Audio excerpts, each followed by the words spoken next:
but no one wants to talk about it. It's safer not to talk about it. I cut my strings, no more bowing to the master. I tried to run, but they only came faster. Now I stand my ground. I ain't backing down. Silver bullets in my pistol, in my holster. My will is strengthened and my confidence is bolstered. Don't test my resolve. Don't test my resolve.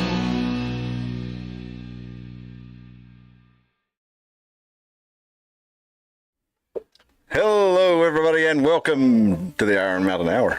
It is Sunday, April the 30th, 2023. My name is Cliff. I'm joined by Dustin with my probably slightly out of tune banjo it's not been out in a few months, but it's probably close enough that he can do something with. He can gin it, I bet. We got Alvin honking. What's up, Alvin? Gassing the geese out there in Sullivan County, I believe you are. I've never played one of these really either, so I don't really know what I'm doing, but He always manages to make noise with it. And so go ahead and tune out, because we got your token white guy with a bluegrass instrument. He's playing the intuitive way, the way your brain wants to do it, which is kind of like a bass or guitar. Mm-hmm. Banjos, it's totally different. You'd think you'd be rolling your fingers and stuff. You're actually doing a lot of alternate picking between your left and you're going da da da da da da da da. A lot of this, yeah, and you want to roll your fingers, but it's really not the proper technique. And I started off rolling my fingers trying to emulate the banjo sound, and then I got a Hal Leonard book that's, it's like, oh man, this is a whole lot easier than I was making it. It's a lot less work on your fingers, but it sounds like you're doing a lot more work. It's pretty cool. It's a pretty cool instrument to learn and very rewarding. And I sent my brother the book. His birthday was the other day. His wife got him a banjo, so I sent him the book for his birthday because it helped me a lot with learning to do the rolls and stuff like that. Alvin says, "Keep it up. My feet's be moving to what you're doing." So there you go. Dustin always manages to make some good sounds out of whatever he's playing. I'm a bassist, so I can't use a pick really well, so if I emulate pick sounds, I just basically...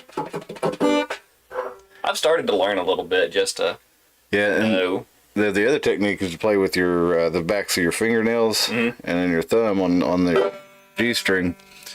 And you kind of pop it a little bit, and that's the claw hammer style.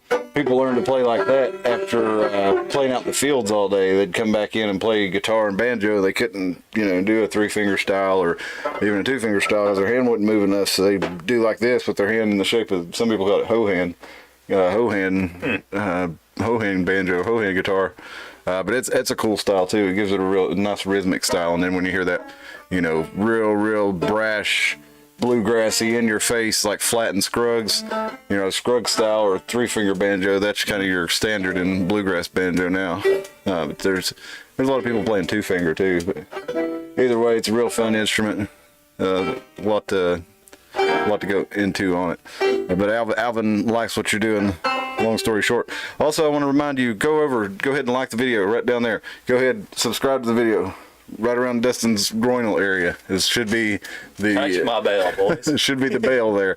So hit the subscribe button, hit the bell to get the notifications whenever we go live. It's going to be every Sunday and Wednesday at 10 p.m. We go into a wide variety of topics, conspiracies, news and current events. Sometimes we delve into politics every now and then. We go into... basically the sci-fi news of today. Today's news was yesterday's sci-fi, and we kind of point that out because a lot of it's not readily apparent for some reason, I don't think, to a lot of people that, like I was talking to Tim the other day about these license plate scanners that not only scan for bad guys' license plates, but they also take a record of every car that drives through there, and they build patterns based on, if you're traveling through a certain area at a certain time every day, they know your car does that, and they don't just scan for license plate, they also scan for bumper stickers, dents, car colors, models. They didn't say it, but... stuff they're doing in Kingsport? Yeah, they just put it in Kingsport, and Elizabeth, I'm not sure exactly. Elizabeth just got a grant to put it in. They got they got $150,000 and they're going to use one of it for like a crime scene 3D recreator, and the other thing they're going to use it for is putting in the license plate scanning software. But the biggest thing to me, and I haven't heard this about the Elizabeth one for sure, but the Kingsport one ties into a network of 2,000 other cities in 42 states where they all share the data. So they're collecting, a massive amount of data that the police have access to. And we talk about how, we don't want to let these things get put in. That's kind of Orwellian. We don't want to end up like 1984, and everybody read 1984 in high school and make sure you don't, vote for stuff that's going to be in 1984. Meanwhile, I don't know how it went down in Kingsport, but in Elizabeth, and the police just decided they were going to do this. They got a grant from an outside group and said, yeah, we're going to be doing this. And the news was like, hey, isn't this going to be great? They're going to be able to catch more bad guys. Yeah, they'd catch more bad guys if they put a camera in everybody's house too, but that's not what you want to do. But anyway, that's neither here nor there. Sometimes we do get into stuff like that. That's kind of been a tough theme of the show, especially when it comes down to, we started the show basically about the smart poles going into the city, where the city is collecting your data, and that's also going to the TVA, which is owned by the federal government. In exchange for putting up these smart poles, as they're called. But anyway, we're also tonight. So I didn't really read the thing, but I kind of skimmed one of the articles, what it was saying. The one in Kingsport, I think you can even tell how modified your car is. Yeah. When I heard something. So it's like if it scanned me, it would know basically what I've done to my car. Oh, it would know exactly your car versus other cars that look similar to yours. Realistically, mine's yours is pretty unique. Yes. It's pretty identifiable for the car that it is. Yeah, but the thing is, there are a lot of cars that are very similar, and there are a lot of reasons you could be driving a lot of different places that could get you tagged to be put on their radar, and then all of a sudden they're following you throughout town because, as I went through in the discussion with Tim, maybe you drive past a house that's a known drug house on your way to work every day. Well, they might not have enough evidence to go kicking in the door there, but since you go by there every day, they might say, hey, well, let's follow this guy around and see what else he does.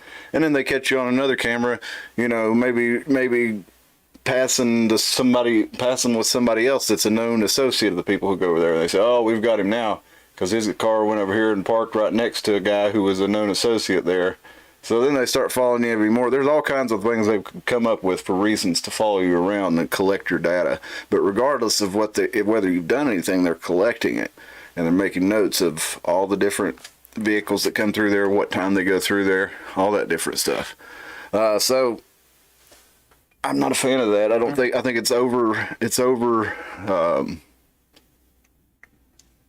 way overreach. Yeah. It's not quite. You can say because it's in public that it doesn't count, or that you really have no reasonable expectation of privacy in public or whatever, because that's what the Supreme Court said. But what my thing is, okay, it's not so much an expectation of privacy. Yeah, you don't have. If you get caught doing anything in public that's illegal, you're going to get in trouble for it. But the thing is, this is not you doing anything illegal. This is just you going about your day-to-day business. It's like they have to have a warrant to search your car, to search your house, and they have to give some reason why that they want this warrant and why they want to be able to search your house or car. They have to convince a judge that they have enough evidence that you've committed a crime that they feel like that this search would be warranted and give complete proof that you committed this crime.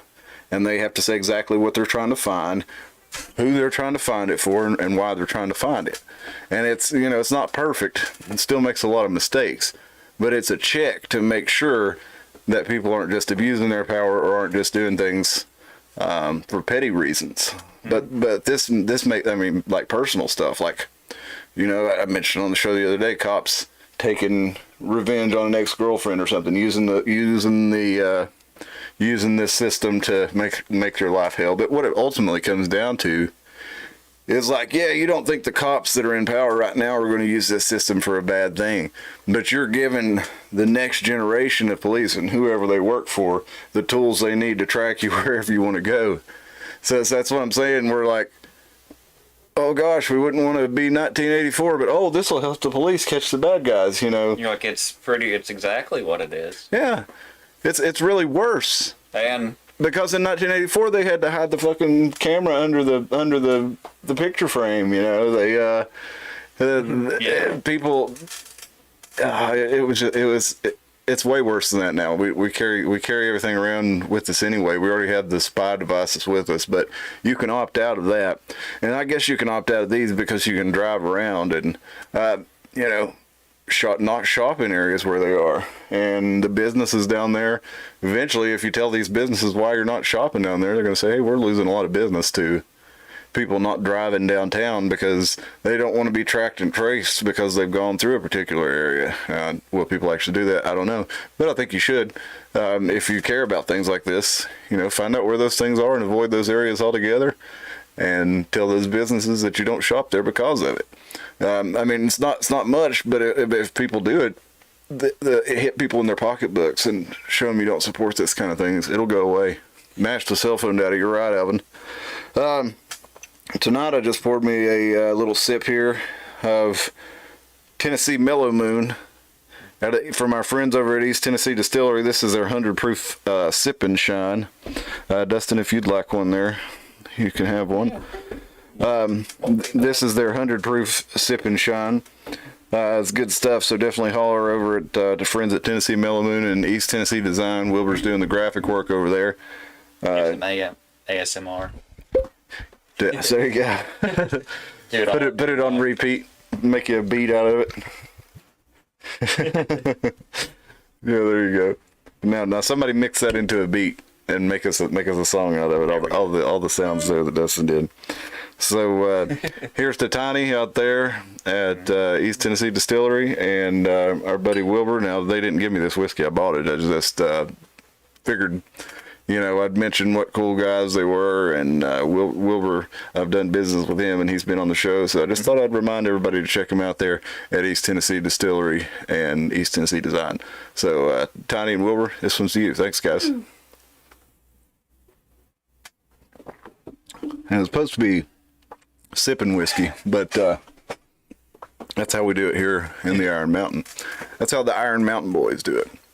But also something I read to still kind of go with that, like how giving the police more power. There's I've noticed a lot of police departments in this country actually have more funding and more forces than some other countries' armies. Yeah.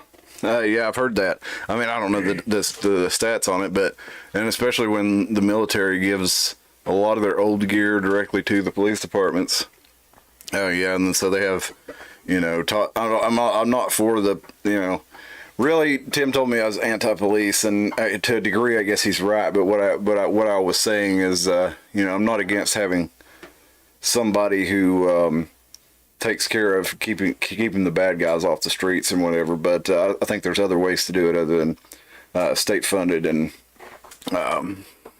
You know, and also like you have no choice and no real recourse other than you know, an election of a sheriff. But if you have a police department that has multiple billions of dollars of a budget a year, and there's still that much crime in these set areas, i.e., you know, New York, Chicago, all these places that have these gargantuan police forces with gargantuan budgets, and there's still that much crime, that's just showing you that it's not putting more and more and more and more into it and stripping people's rights. Yeah, it doesn't do anything. You'd exactly. think they should be the safest places in the world if they have more. They have a bigger police force than most countries' governments do. Yeah, and New York is like, oh, well, our crime rate is down, and San Francisco says that too, but everybody who lives there says it's down. Well, it's different because they stop reporting the crimes when they know nothing's going to happen to the criminals, and then like the criminals next day they'd walk by and they're like, hey, what'd you call the police on me for, bitch? Give me your money again. You know, that's pretty much what you get for reporting somebody in a lot of these cities, such as New York. So people stop even reporting the crimes because they know nothing's going to happen. They know they're not going to get their stuff back, and they don't want to bother to go down there and call the police department and be down there waiting and all that stuff. So they, you know, yeah, their crime rate goes down if you go by reported crime. Yeah, I bet your crime rate is low. Alvin says, like Art Bell used to do. I'm not sure what exactly you're talking about there. He also says, where do we find out where these things are? And I don't know. They didn't say in the article that I read exactly where they'd be. Did you see anything, Dustin? Mm-hmm. I think that what he's mentioning with Art Bell is sort of like, how we started the show, all the different things, the topics that we go into on our show. Oh, yeah. Oh, okay. Meaning, I think that's when that one popped up. Yeah. yeah, I can see that. So, we had a little bit of the name of the show was a little bit of an homage to Bill Cooper's An Hour of the Time, and Art Bell did Coast to Coast, and what else did he do? He did another one too, Somewhere in Time. That's what it was. And Alvin says thanks, so you got him right there. But so that was part of the name, and then the Iron Mountain was actually the mountain that I live on here. It's the Iron Mountain Range that goes from like Damascus, Virginia, and goes all the way over to North Carolina border, and of course named after the iron in it, and all kinds of stories in these hills about coming up here very early in the history of exploring Appalachia by Europeans. The Spaniards were here with Juan Pardo, and De Soto came sort of nearby here, and they actually found a lost Spanish camp over in where was it? Somewhere in North Carolina, Montezuma. I think they must call it that because that's where Pardo came through. But they found a lost camp over there that the Spaniards had, like a military camp from like the late 1600s. So there was a lot going on in this area, and the iron was one of the first things that they found. If you go up if you go up and drive as far as you can up the mountain, right, and you get off the trail, walk as far as the trail goes, and you find a creek, and then you hike the creek all the way up as far as you can, you'll get up there and you'll find a rock that's just got 2 cores drilled out of it, and then you'll have a couple other cores over here. They got up those rocks and up these mountains, and they tested them. They were looking for what kind of metals they could find 300 years ago. That was one of the first things they did when they came to this area. But it's just crazy how deep they go, and it's crazy the places you'll find structures in these mountains. But Iron Mountain is such a long one, and the Appalachian Trail runs across it for a good bit. From Shady Valley, it goes across the mountain from Holston at Shady Valley, and it's where Holston and Iron connect. And then the Appalachian Trail goes on down Iron Mountain across the spine of it, and you can look down and see Watauga Lake on your left, and then you go across the dam as part of the Appalachian Trail. Well, that's why we named the show the Iron Mountain Hour. Was those two things from Bill Cooper's show and Iron Mountain. Well, when I would search for the Iron Mountain Hour just to see if we were, coming up on Google results and stuff. And it sounds cool. Yeah, I thought it sounded cool too, yeah. There's a nice ring to it. And my wife B, she suggested the Iron Mountain Boys, and that's actually where I was like, okay, the Iron Mountain Hour. And oddly the show used to be an hour. Yeah. At one point, it used to be. Before we went live, it was an hour because, we weren't sure we'd know how to. I mean, the Iron Mountain Hour sells a lot better than the Iron Mountain couple hours, or whatever you want to call it. But when we started doing it, it was a lot harder to. Well, it wasn't a lot harder to fill. We just didn't know if we'd be able to fill 2 hours, and now that's easy, and it's easy to go over that. Especially when we have audience participation, it really makes the conversation goes in ways that we don't necessarily plan for, and always makes it a lot more exciting to do it on the fly. And that's why we like to do it live. And that's why we hope you like to join us, is because you can be part of that conversation.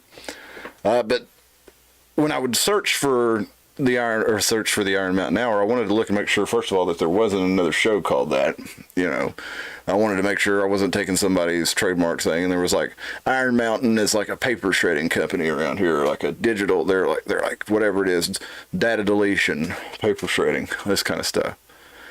And there was very little results for much of anything else. And it's like Google would say like, 1 billion results, and then you'd go and it'd be like 3 pages, and it said a lot of similar results have been missing or omitted, which click here to see them, and you'd see them, and go through, and there's like, okay, so I get like 10 pages tops of Iron Mountain stuff, And then if I, a lot of it's, actually about Iron Mountain here in Carter County. And then I started seeing stuff like, it was like another little option, like click here to see stuff that may be irrelevant or something like that. So click that. And I started seeing about the report from Iron Mountain. And I didn't really look into it much at all, but apparently there was a book in 1967, and I started learning about this recently, probably about a year ago after we had been doing the show for a while. I started learning about the report from Iron Mountain, and I put a link to it in the description there. And if you don't mind, when you're in the description, also click on that Rumble link there. Follow us over on Rumble. We only have like 10 followers there. We need to get 100. So we really don't have, never really built a following there. I think probably everybody that follows us there is people from YouTube who we've asked to follow us there. But yeah, hit over there and follow us. And that when we can get 100 over there, we can live stream on Rumble. And that'd be cool to be able to get into that world too. But anyway, back to the Iron Mountain report.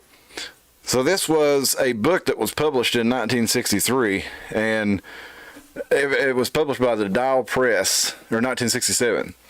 And the introductory material is by Leonard C. Lewin, and everybody assumes that he actually wrote the book. And the book was written by John Doe, and it was about a special study group. And the reason that they called it, apparently this group met all over the country. But it was a group of 15 professionals of different backgrounds, all professionals, and most of them professionals in different backgrounds, such as, a clinical psychologist and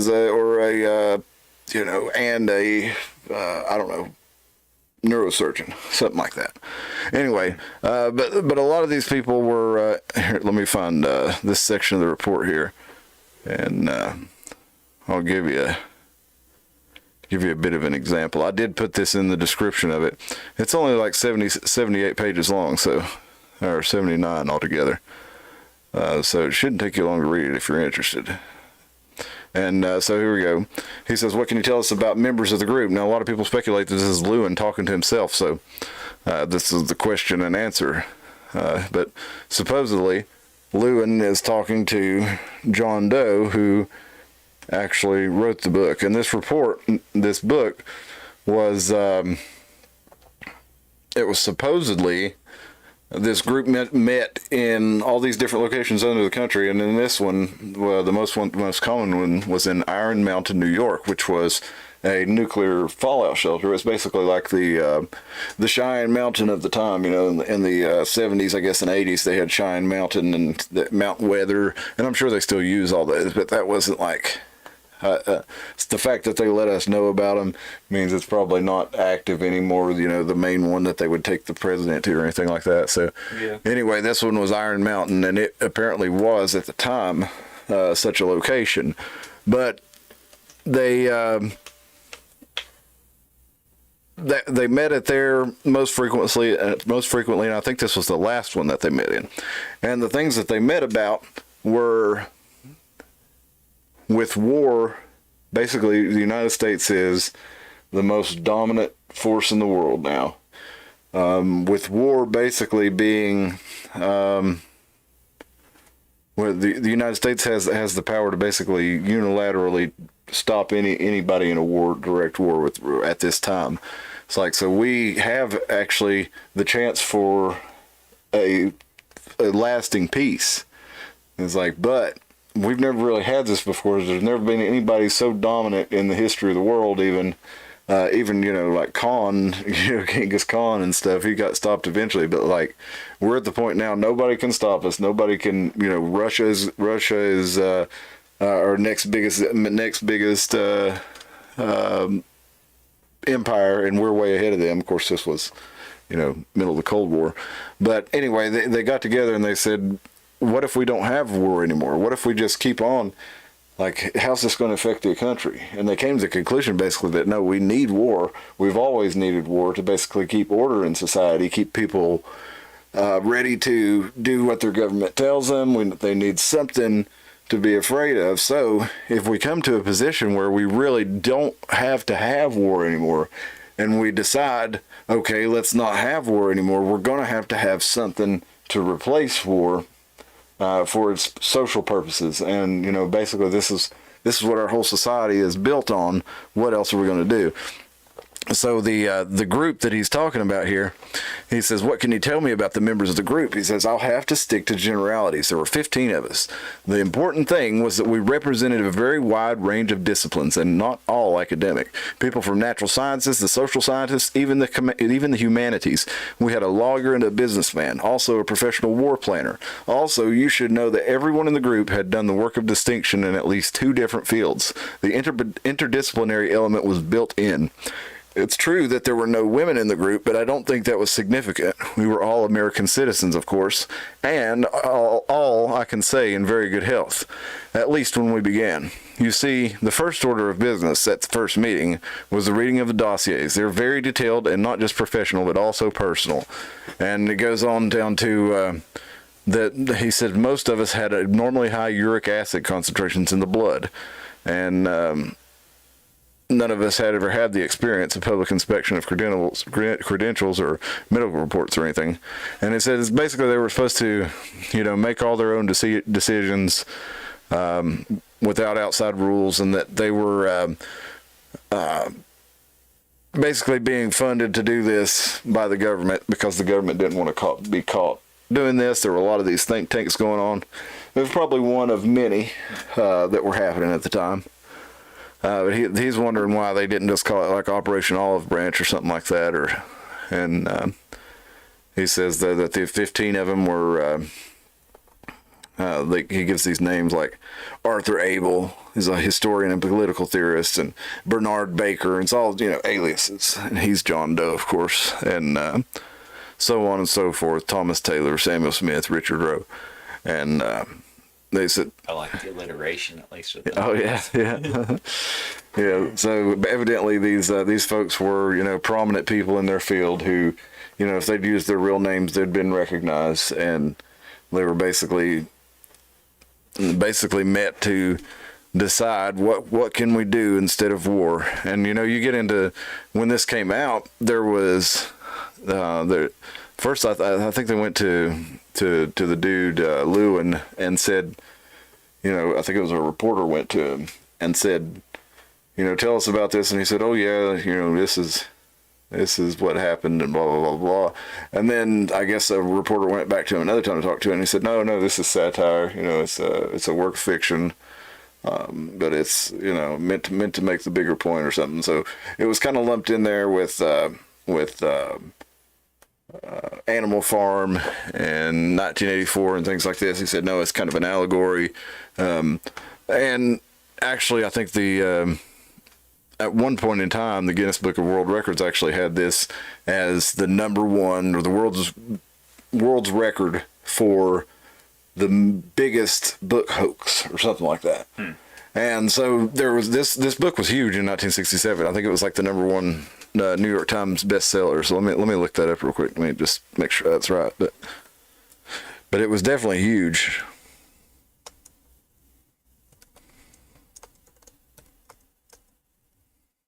Can't tap.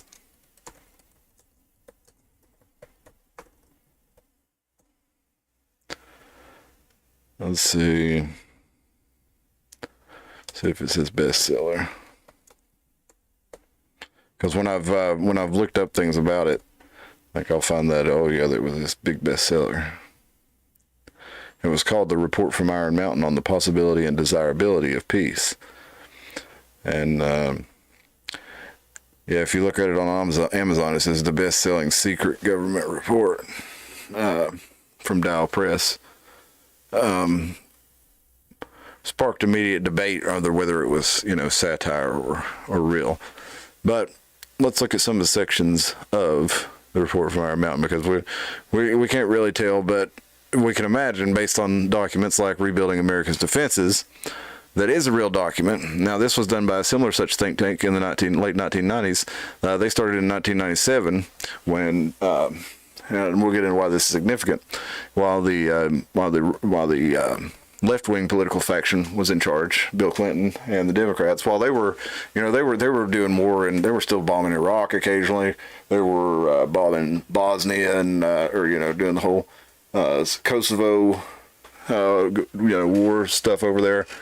So they were doing their own. They were doing their own military stuff. They were doing left-wing military stuff. So it's like the left wing criticizes the way the right wing does military actions, and then they get control of it. And a lot of times they'll go and do the same thing with a different group of people that support a different group.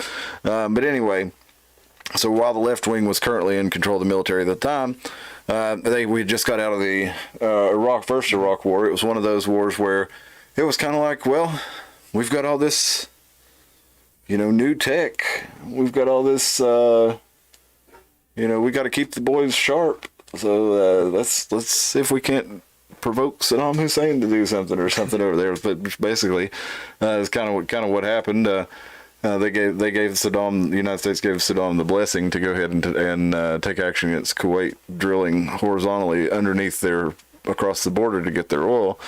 Saddam said, "Hey, I'm going to retaliate against this." U.S. said, "Go ahead, bud," and then tested out all our new advanced computerized warfare tools, and we saw how that went. But 30 years later, we're still in Iraq. We still got a large presence over there. So, even though we think we're the most dominant force, there may not be as much truth to that as they think there is. And you look at a paper like this, Rebuilding America's Defenses. That's like that one point that everyone always makes about us citizens being able to keep arms. They're like, oh, why do you want to have that when the government can do that? I'm like, well, look at what we've been doing for the past couple decades. People with very rudiment firearms. Look at the stuff they find coming out of Afghanistan. Well, now they got all kinds of great stuff in Afghanistan. I don't know. Because they left everything. Yeah. But those guys were running like 60-year-old AKs that were running shot at AKs and implemented devices of stuff, and they held pretty well. When you look at it respectively, or if you go back to like the more historical, look at stuff like Vietnam still. Yeah. Yeah, they lost a lot of guys, but they did repel to stop the U.S. from ultimately achieving their objective, which again, both times they had a very ill-defined objective for why they were in a war, and it's kind of hard to win a war if you don't know what you're fighting for and what your goal is. Well, that was the whole thing over there in the Mideast. That's why most of them were like to them. We're the bad guys, and rightfully so for a lot of them, because they're just these peaceful people wanting to. Yeah. They just want to live their lives. Well, I mean, like some farmer over in Afghanistan, he didn't have anything to do with us, and all of a sudden, somebody flies over in an F-16 and blows up his church and kills all his friends or kills his dad. Mm-hmm. It's like how do you think that guy's going to feel? Mm-hmm. How would you feel if some foreign, let's just say the Afghanis, let's imagine for a second that they had the ability to get an air force over here and decided that, well, because we'd blown up their church, that they were going to come blow up our church. I mean, how would you feel? I mean, it's human nature, and that's we have to take that into account. It's not that we have to, treat the tiptoe around bad guys or anything, but we have to understand human nature and how it's going to play out. We can't just think, oh, we're going to go, kill some leaders, and then the next generation of people over there will like us because we'll bring freedom to them and bring, democracy and, be able to watch Top Gun and, Days of Thunder and, Happy Gilmore. That's not how it works out ultimately. It's and the CIA has a term for it. They call it blowback when you see how these operations that are intended to turn a public response one way, but when you use violence, it turns the public response in a different way. And then also looking, way more recently, it's like look at that stuff like in Ukraine. Yeah. Like a lot of the weapon systems. Well, even though there's some crazy shit going on there, it's like you find some weird. There's like stuff from like 100 years ago being used still. Yeah, those what do you call those machine guns with the water cooled machine guns that Yeah. I can't think of it now. I know exactly. That I've seen a couple of those World War One machine guns. Mm-hmm. I bet Alvin knows what they're called. The water cooled machine guns that I think it's the British machine gun. No, it's not the Lewis gun. Mm-hmm. Maxim, yeah. Maxim machine gun. Yes, I knew you'd know. I think he knows Josh. Oh, Josh. All right. Who's Josh? Let's see. Josh Bowers. Okay, cool. Thank you, Josh. Maxim machine gun, yeah. So we saw some of those over there. But the project for New American Century, this was a bunch of neocons. It was Donald Kagan. He went in to go, I think he was in, I can't remember if it was the State Department. He went in the Bush administration. A lot of these guys were the driving, the driving forces behind the implementation of the Bush foreign policy. Guys like Dick Cheney, Paul Wolfowitz, Donald Kagan, Bill Kristol. He was a big part of it. And in this thing is where they go on to famously talk about how they're going to basically, they've got the most powerful military in the world. We're going to go over here and achieve these objectives. We need multiple missions to do at one time. We've got multiple. We need to basically set up routes for trade to keep our energy going for through the Middle East, and we need military control over these areas. And they go on to list 7 nations. And I think it was Somalia, Sudan, Libya, Iran, Iraq, and did I say Syria already? I think I did. I can't remember the other. Afghanistan wasn't one of them. But evidently, this was all part of this was their influence on what they thought needed to happen with the American military. And if they famously said that they're not going to be able to achieve these objectives, they think they're going to be able to fight these multi-theater wars in 7 different countries and win them in 5 years. And they say, the only way that the public is going to go along with this is some catastrophic event like a new Pearl Harbor. And then they published this report in 2000. Let me cheat and Control F that real quick for you and find that.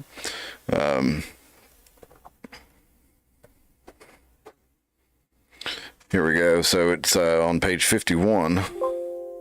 It says, further, the process of transformation, even if it brings revolutionary change, is likely to be a long one, absent some catastrophic and catalyzing event like a new Pearl Harbor. And he... I wonder what that ended up being. Yeah, and then shortly, right after this, like I said, this was released in 2000. And 2001, they had their new Pearl Harbor and went right into not only... And oh, you know what? I meant to put this in the description, but we got to watch this real quick though, because this was supposed to be part of the show and I forgot it. But Wesley Clark, General, that's time. Hang on, I got to show you this video.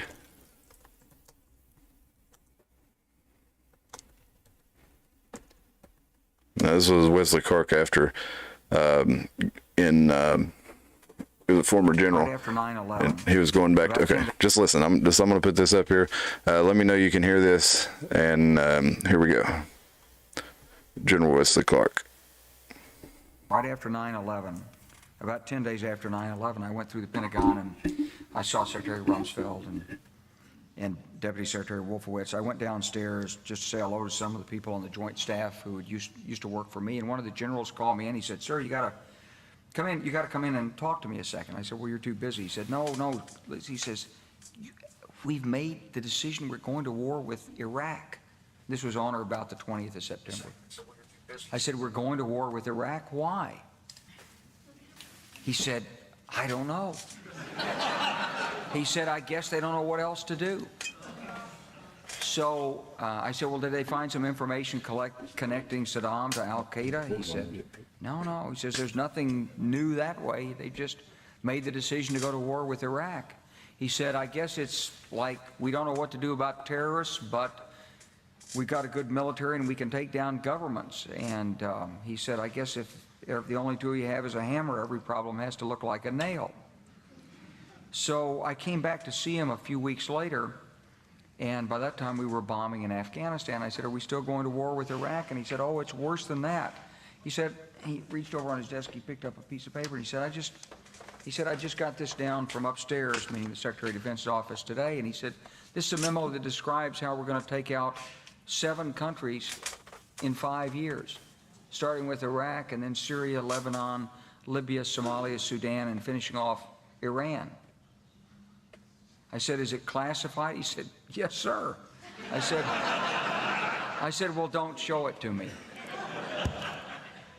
I was laughing not because it's funny what he was saying, but the reason I thought to show this on tonight's show is because I was watching Dave Smith, who I really like. He's a comedian and podcaster, and anarchist libertarian philosophy person, I guess you could say. But he was on Joe Rogan's show. And apparently he had done a stand-up session at Joe's new show or new comedy club. And they were talking about this video for some reason. Oh yeah, he was talking about the Project for New American Century. And they showed this video talking with Wesley Clark. And the reason I was laughing because they were talking about how funny it was that he just reaches over and picks up Amy Goodman's paper and like this piece of paper right here. It's like, he showed me a piece of paper like this one and just grabs her paper that's like got her notes and questions on it and just starts shaking it at her. And I thought I was just cracking up at some of the stuff they were saying about that. But the point is that all those things that in that report made it to the Pentagon. That's what the policy was. That's what they decided they were going to do, according to Wesley Clark, who I don't know why he would. He was I think he was a Clinton general. Excuse me, but I don't know why he would, make up a story about that. Maybe he did, but anyway, take him at his word, and you see what happened with our military in the Middle East over the last 23 years or 22 years. I think there's some truth to it. So basically to show you that this kind of thing, the report from Iron Mountain, all these think tanks, they have these reports all the time. But I guess a lot of the key ones, you don't know which ones are the important ones until the policy actually gets implemented because there's so many of them. Mm-hmm. But anyway, they said this one was satire, and it may even get the channel struck because I think it actually had something to do with maybe slowing our channel's reach is because this is kind of it's one of those topics where you look on YouTube for it and you don't find any videos about it. It's like there's very few topics like that. Like one of those, I'm not even going to say it, but the Protocols book, it's kind of seems like it may be in line with that. Because that one, there used to be a lot of videos on YouTube about it, and then now you can't even really talk about whether it's kind of well known in society to be a hoax, but you can't even really talk about whether it is or not. Same with a lot of the stuff like the Albert Pike writings with the 3 world wars. Like a lot of those used to be able to make videos about that on YouTube, and now it's just like those are considered hoaxes, so you can't make a video about it at all. Or if you can, we're definitely not going to put it in the search results where it's actually accessible for somebody who's looking for something on that. So that's kind of why one of the reasons it's important to have you guys subscribe if you're interested in any content like that or anything like what we do, because if you go on down the road and you look for it, even if you search for it by name, it may be hard to find it. Even if you are subscribed to us, sometimes it's hard for you to find our stuff. So for whatever reason, I guess it's just the topics that we get into sometimes are kind of blacklisted. But then we do stuff like cryptids and UFOs. We kind of get more views on that, and I like doing stuff like that too. Melvin has a couple. Oh yeah, let me check up on the chat here. And also, if we keep way to go, John. Change up every week, so it keeps them guessing. It's like, what are they going to talk about this week? Yeah, that's right. Yeah, Bosnia and Iraq were for the same reason. And a natural gas pipeline from the Caucasus to the Mediterranean. Yeah, what does that sound familiar? So that's what I was getting to when you get like So one think tank is, you kind of got your right wing version of what the military should do, and then you have like you get these leaks every now and then. Like you had Tragedy and Hope from Carol Quigley, and that was like kind of the left wing's driving force, but they're driving political philosophy. But they both end in world domination by your guys. Like that's the way both of these guys go for. So whether it's the right wing political faction, something like PNAC, or something like the Iron Mountain Report, that was the guys behind the scene while Kennedy was in power, and they were waiting to take over. Then they actually did. LBJ kind of was socially democratic, but he was pretty right there with the neocons on his foreign policy. With really ramping up the Vietnam War and all that stuff, ramping up the operations over there. And anyway. So like we said, it was like the left wing had the war there, and then the right wing took it over, and it became more of intelligence based, and that kind of thing during the 70s, and then kind of stayed clandestine activities, intelligence groups funding things through like the 70s and 80s, and then but while they were doing that, they were building up the most massive, most technologically advanced military in the history of the world. So either way, whichever group is in power, whether it's the left-wing faction or the right-wing faction, they tend to be using their military to advance their own goals. And so to say that this is the only group that everything that they said was taken to heart and carried out is not entirely accurate. Just like the PNAC. When that idea came around, you kind of had Obama come in, and Obama was in a lot of ways I guess he was a neoliberal, but he continued a lot of the same goals as the Bush administration on foreign policy, really. Mm-hmm. And just kind of had a nice like Bush, just kind of a nice friendly face and a gentle way about him, so he could get by with stuff without people looking at it. He could push the same stuff that the prior establishment did without they looking at it, because he had a different number and letter on him. Yeah, and he even ramped up operations. And as soon as one of the things they did as soon as he got in there was that surge. If you remember that they really, if we just have more forces on the ground over there, we can really push it towards these guys, and we'll get them finished off, and then we'll get everybody home. He ran as the anti-war president, but it kind of makes you wonder if there's like some think tank like the Iron Mountain Boys, as we'll find out in a minute they come to call themselves, that kind of sit these presidents down when they get in and say, hey, look, that was a nice speech you gave. It's nice to have good intentions, and we're glad that you have good intentions, but come in here and sit down, Mr. President. This is how things are gonna go.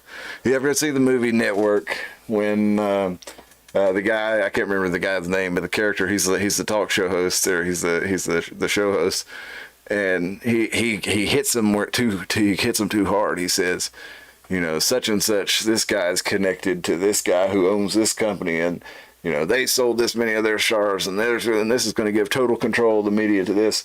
So somebody, one of the owners of these companies, brings him back and sits him down and says, do you have any idea of the forces that you're reckoning with? Starts telling him basically about, the global corporate state, that some people call the New World Order, and how all these multinational corporations and all these different global nation states are actually all part of the same beast system that you're fixing to expose to these people. Nobody even really knows what's all around them, and we can't be having you showing this to everybody, showing them what they're living in.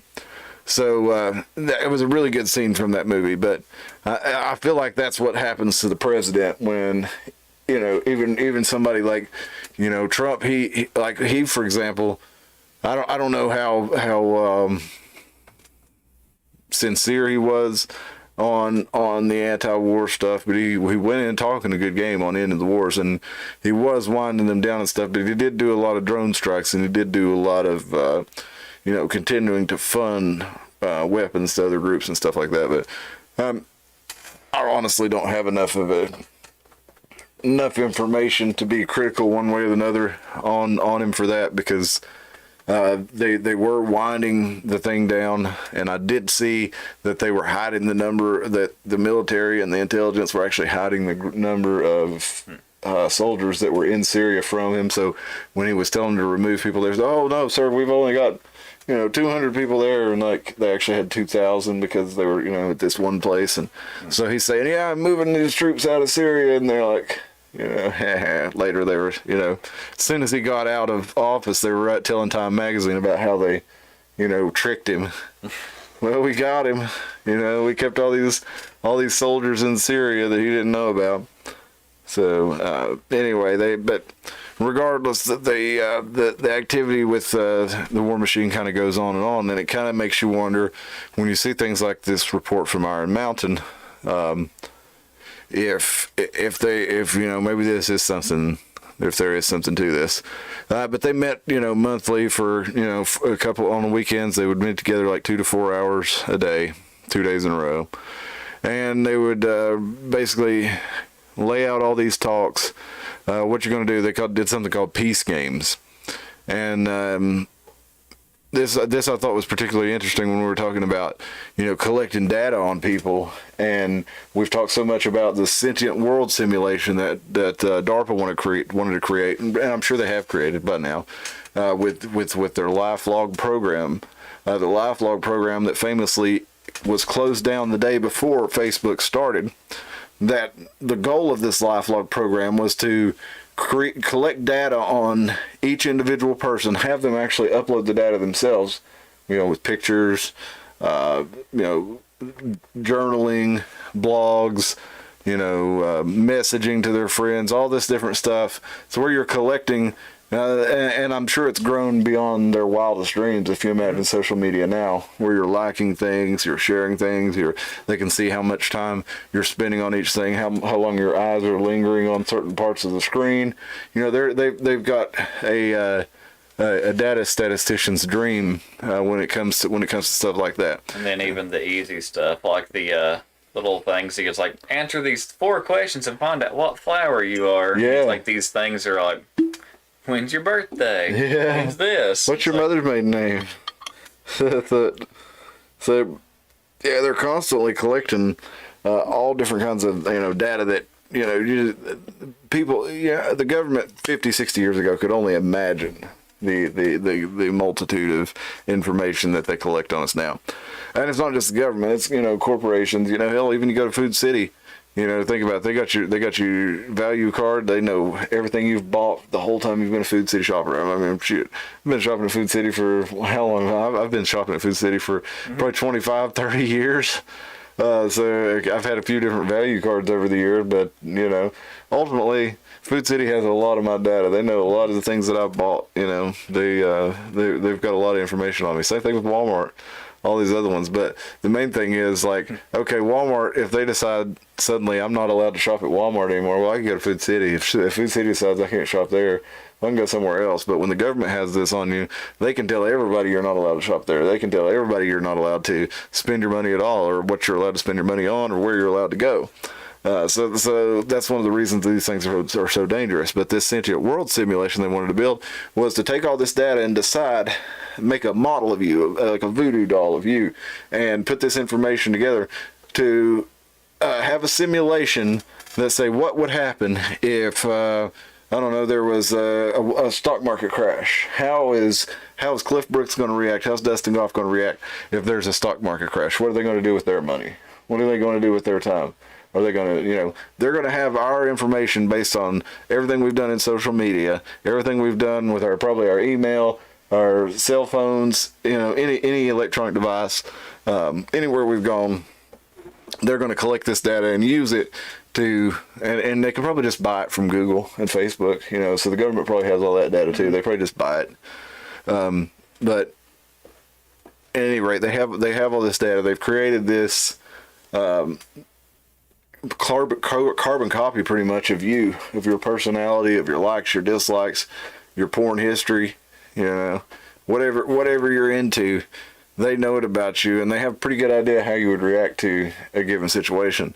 So you put this together with billions of other humans whom they've also collected all this data on, and then you can run simulations. It's like, can we hack in and ask how I'm going to do that? Because I would have no idea how to react to something. Like, Yeah. some of these things, like, I don't know how I'd even react. Right. Well, Like, they know. Can I hack into it? an AI supercomputer network with like an advanced artificial intelligence algorithm monitoring system, it's going to be able to figure out probably better than you do how you would react in a situation where you don't know how you would react. You know, this thing can probably figure out better than you can. It probably knows you better than you know yourself, depending on how long you've been using it, how frequently using it, and how good the information you give it is. So I mean, if you're straight up and you have no shame about anything, you pick your nose, you pleasure yourself in front of your cell phone, you do everything that everything that you would do in private in front of your phone. That thing's probably got enough data on you to really make a good copy of you, to really give the bad guys or the people in charge an idea of what you might do in a given situation. It's like, man, this guy's electric spaghetti and his head's fucked up. Yeah, but this this with that in mind, that was the long story, or the short story for what we suspect Facebook may be. Was this sentient world simulation. VR. But let's go back into the report from Iron Mountain, and let's read a little bit of this one section here. Is this like an Inception moment? Because we're the Iron Mountain reporting on the Iron Mountain. Isn't it? Yeah, isn't it strange that Iron we Mountain. and I had no knowledge of this. I had no knowledge of this report when this happened. So it's pretty crazy that's happened. So so let's get down to this part where he talks about the peace games. Take that, redundancy. There you go. So he says, you mentioned a peace games manual. What are peace games? And he says the report barely mentions it, but it's a method they developed for a forecasting technique, an information system. It says, even if nothing is done about our recommendations, which is conceivable, this is something that can't be ignored. It will revolutionize the study of social problems. It's a byproduct of the study. And this is something I've never seen anybody else really focus on with regard to this subject when I was looking at podcasts and other stuff about the report. He says, we need a fast, dependable procedure to approximate the effects of disparate social phenomena on other social phenomena. We got it.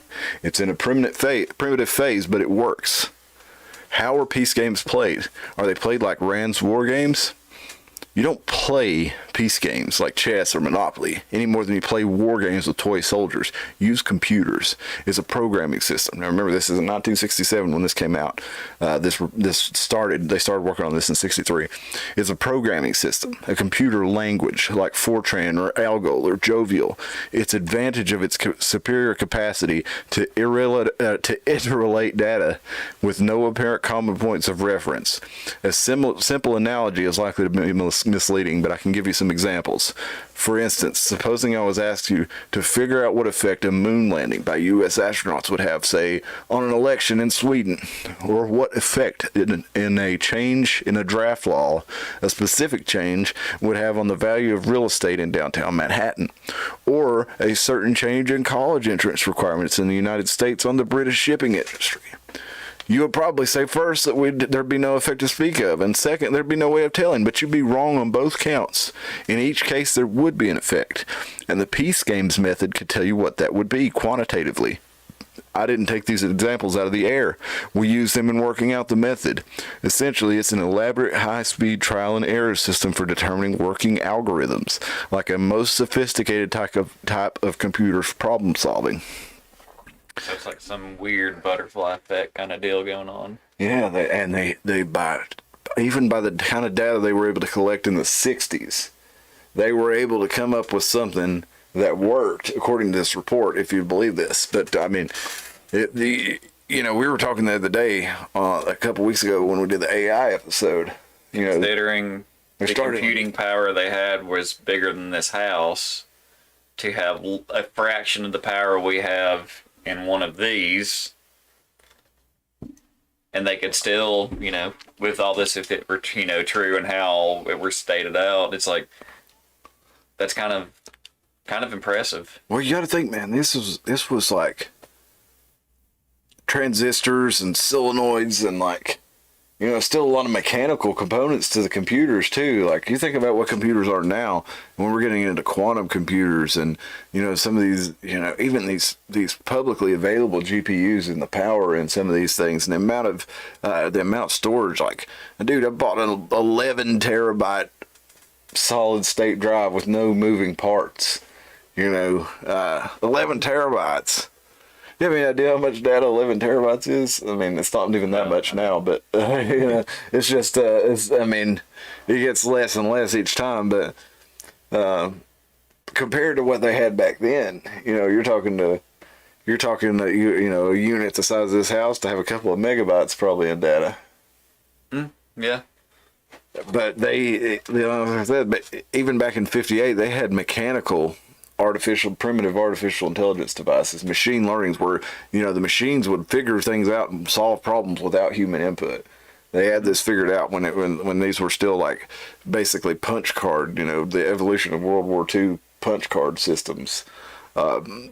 They turned into machine learning. You had data on like reel to reel and stuff like that. Yeah. Yeah, Alvin, you're right. You said how many, he says either way would allow them to siphon Russian gas without paying money to Russia at the time, cutting Russia out of their own natural gas revenue. Yeah, and it was like right after the fall of Russia too. So they're like, they couldn't let Russia get back up too good. And that's what I really feel like, you know, why we're so into what's happening in Ukraine right now. It's because Russia was really starting to dominate. No, they were dominating the Eastern European energy market, and they were getting big with, you know, trading with China and, you know, the Asian energy markets too. So, you know, I think they didn't want too many of our friends to be, you know, dependent on Russia. But yeah, I think you're right, Alan. Either way, it's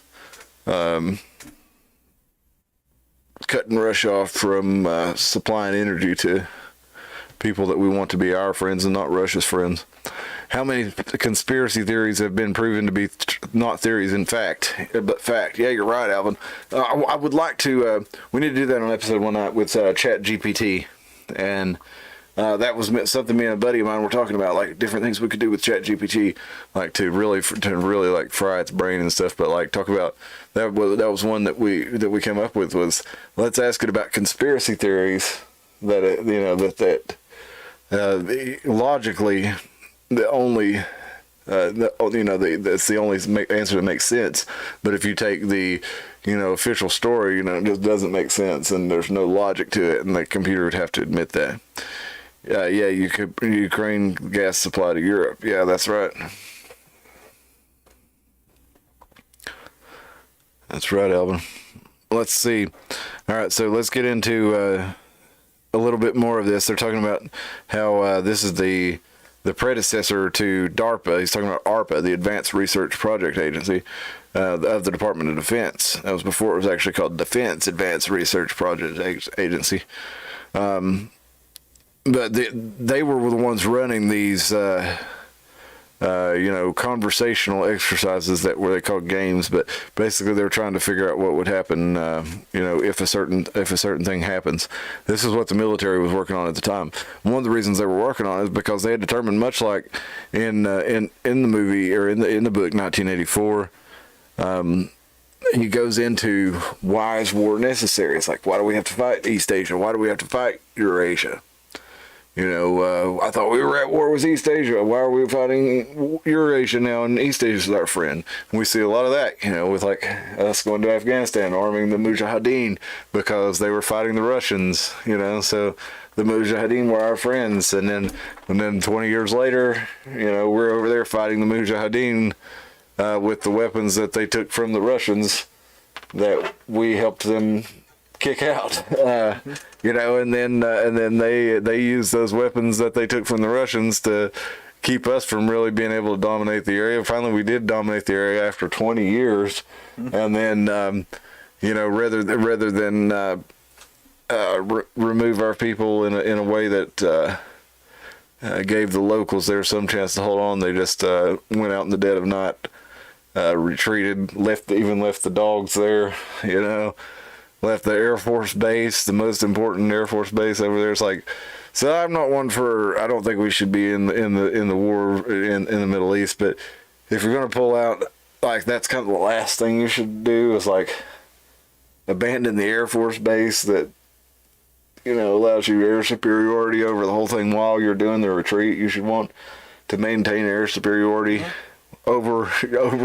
It's sort of like that basic military pattern. When you're falling back, you have people suppress fire so your enemies can't lay ground on you. Yeah, but not only did they do that, that's like the first thing they left was the Bagram air base, where that's the first place they let the Taliban take back control over. And y'all, if you if you're not following the Taliban on Twitter, you gotta follow. It's absurd. It's absurd, but it's entertaining. I'll tell you that. And sometimes they got some pretty base stuff on there. They really and they really also have some funny shit talking that we as Americans, we gotta be like, you got us, you fucking got us, Got him. like they were talking shit about about the Biden administration leaving the dogs behind. They're like, we fed the dogs and we gave them way better dog food than y'all were giving them. We give them fresh goat meat, and they're really happy to see their owners when we send them back to them in good conditions, since y'all just left them here in the cages. And it's like, damn, It's like, can't really say nothing to that. Fuck, they got us. But follow, I think it's like Taliban public relations, and when you look at it, you're going to wonder, like, is this a satire account? Is this a parody account? No, it's not. It's the real thing. it's like, nope. Whoever their social media guy is he's killing it out there. But let's look at a little bit more into the report on Iron Mountain before it gets too late, and then we'll get in on to learn a little bit about the Carter Mansion here in Elizabeth and Carter County. But the special study group, that's what they call themselves, to keep things really vague. Just like those vague names with all the alliteration that Dustin liked. The scope of the study. Its members were instructed to govern their deliberations in accordance with three principal criteria. Briefly stated, these were military-style objectivity, avoidance of preconceived value assumptions, and inclusion of all relevant areas of theory and data. So when you read this book, this report, it is only 80 pages, but there's 79. Actually, I think the actual report itself is only like 30. But it doesn't read like... Okay, you read some of these reports that are supposed to be real, and you're like, this just doesn't seem real. If you've read real studies and real stuff, and somebody passes a fake one, I mean, it takes a certain level of intelligence, it takes a certain level of competence, and a certain level of academia to put something together like this and have it pass, and people actually wonder whether it's real or not. Because I see fake stuff all the time, and you're like, it's obviously fake. But as you read this, it comes across really as very professional. Whoever did it definitely had a knowledge of... if it is fake, they really went that extra mile. Yeah.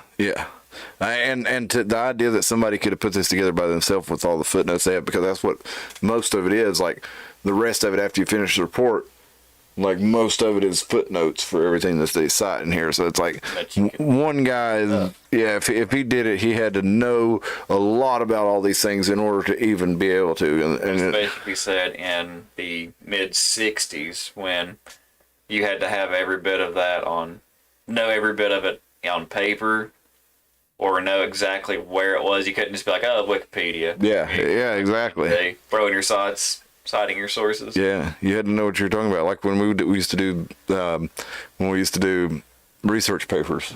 They barely even do research papers anymore. I have no idea. No, but I know, hell, whenever I was in school, like earlier on in school, they're like, no, you can't use things like Wikipedia. Yeah. But then eventually they're like, oh yeah, you can. It's credible enough. Oh yeah, they when So what I always did was I used Wikipedia and used the sources that Wikipedia sourced and just sourced yeah. those. Well, I'm like, that was the way to do it, really. When I was in school, like I didn't have a computer, but I had what you call it, encyclopedia of Funk and Wagnall's encyclopedia, and then have the library. So I would use those, and they would cite stuff. But sometimes if I didn't actually want to write something or read something, and you're supposed to have so many different sources. Mm-hmm. Like you weren't supposed to just put all Funk and Wagnall's encyclopedia, so I'd like cite what Funk and Wagnall cited, to mix it up a little bit. But yeah, citing my citations. Yeah, it was interesting being because I was in middle school in the early '90s, and it was like. There for a little while, it was like, no, you can't use the internet to do your research paper. And it was like, okay, you can use the internet, but you can only use you still have to cite an actual book or whatever. And then to go on, like Dustin said, it's like, no, you can't use Wikipedia. That's not an actual source. That's how it was when I was in college, I think. No, Wikipedia might have been a little bit later than that. But I think it was like if you used the internet when I was in college, it was like you had to use basically an approved source on the internet or whatever. So, and then it got down to now Wikipedia is credible, and then now people are like, no, Wikipedia is not credible, and you can point to places where they have political bias and it's blatantly obvious. But Secretary Robert McNamara, they go on to show here, he's defending the need for American nuclear superiority on the grounds that it makes possible a strategy designed to preserve the fabric of our societies if war should occur. So basically, if there's a war, we know we can totally obliterate to smithereens the other side, no matter what. So this guarantees that we can, we can still have peace, or we can still have our people be okay because we can totally obliterate the other side. So we don't need, though, to totally obliterate the enemy, though, because war has a value for keeping society in order. We don't equate stability with peace, but we accept it as the one common assumed objective of both peace and war, is stability. And they go on to say, basically, that if we have peace, we're not going to have stability, because we're going to have different factions rising up to take control, because you're not going to have an enemy. You're not going to have things to blame, a bad guy to blame things on. So people are going to take their discontent, and they're going to have revolutions, and you're going to have different factions rise up.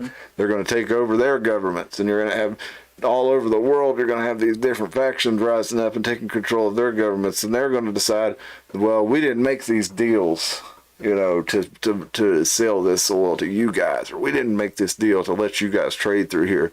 So we're going to make our own deals, and this is naturally going to lead to, instability, which is what he says they're trying to avoid. So you got to admit, there's a certain logic to what they say. Peace sells, but who's buying? Yeah. But one of the things that I think is very interesting in here that they go on to look at is, okay, let's say we have peace. What do we do then? Like, how do we stop these things from happening? What do we have that we can keep society orderly and stable so that we don't have uprisings and chaos that constantly, rises to the top of things? One of the things that they came to was a new form of slavery.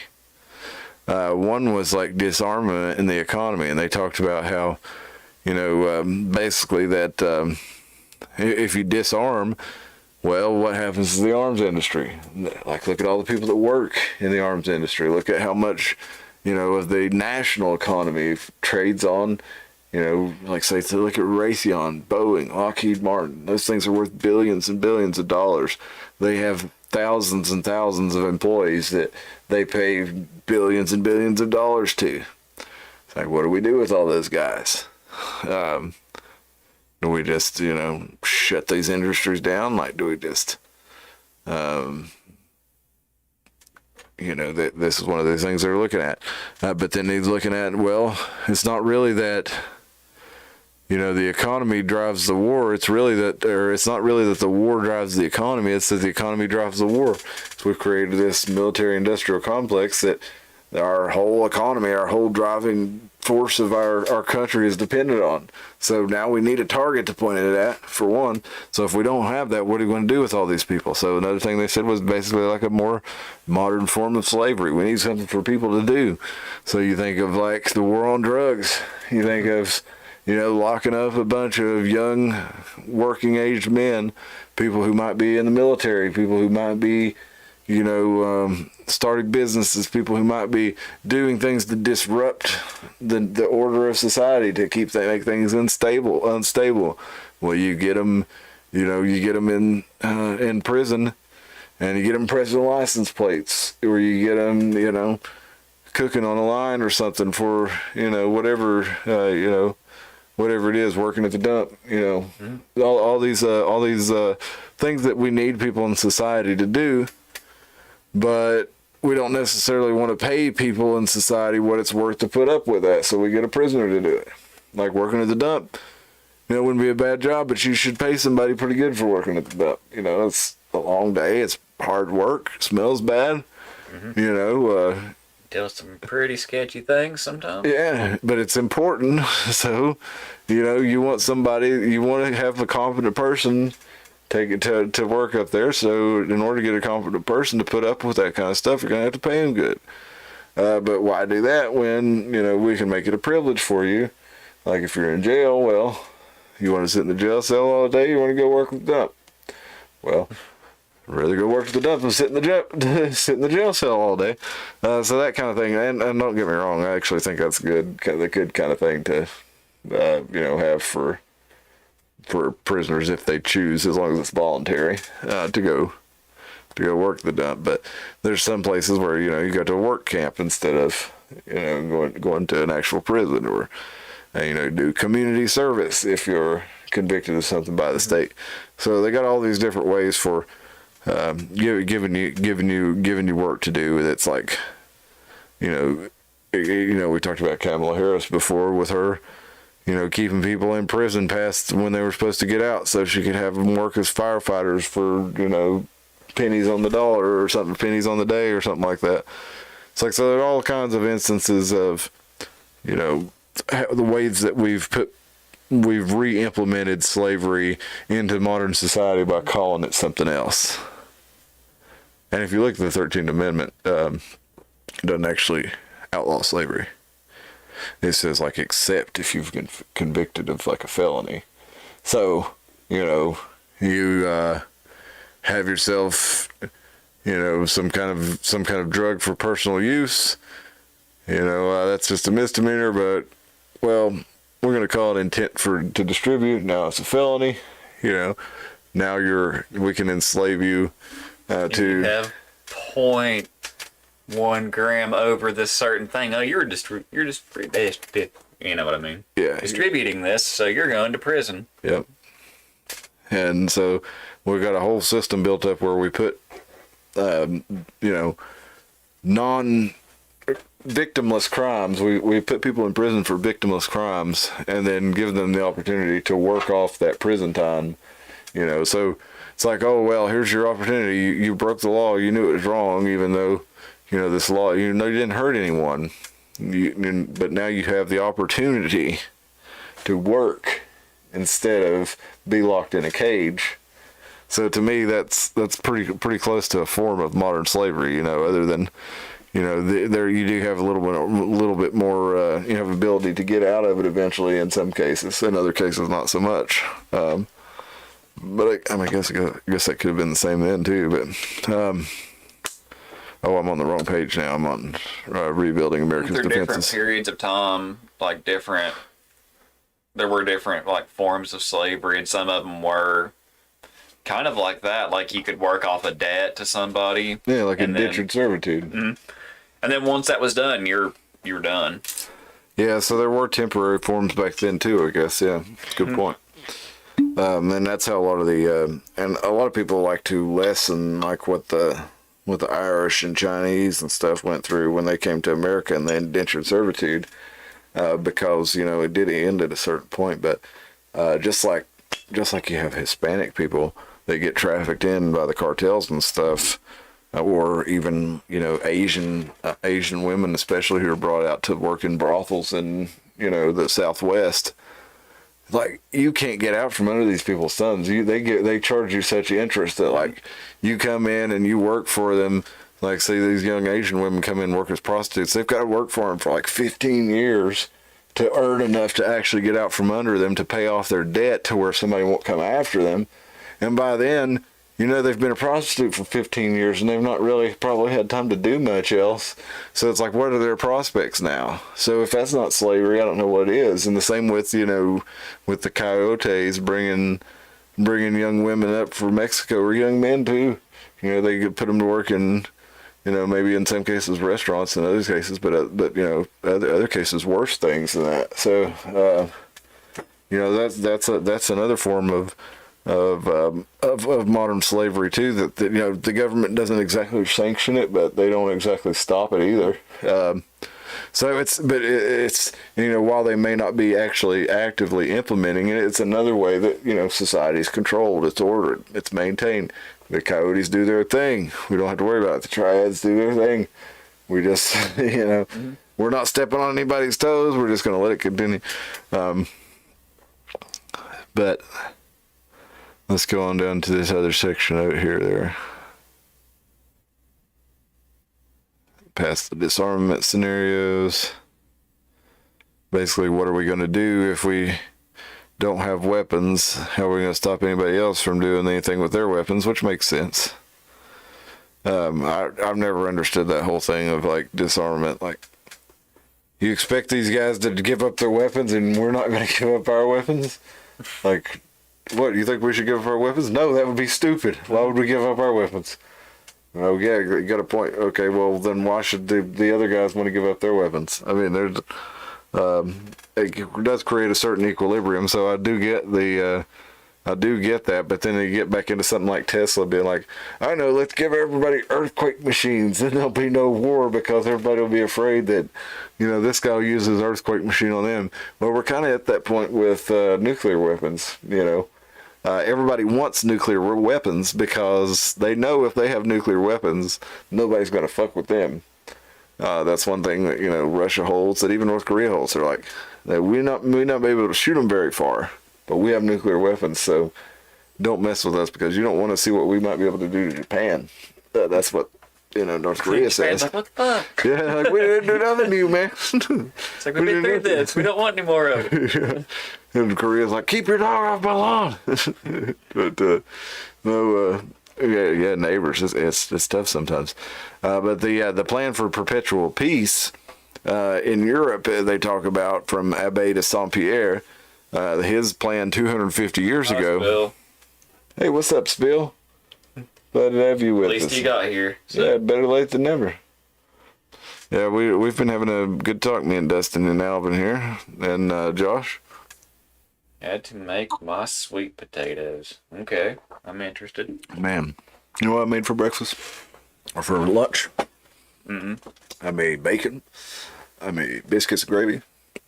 And I made eggs. And I got these eggs, I got them at Walmart, actually. But they were, I don't know, I can't remember what brand they were. They're the most expensive eggs you get at Walmart. But they're like pasture raised or whatever. And they have, they say what farm they came from on them and all this stuff.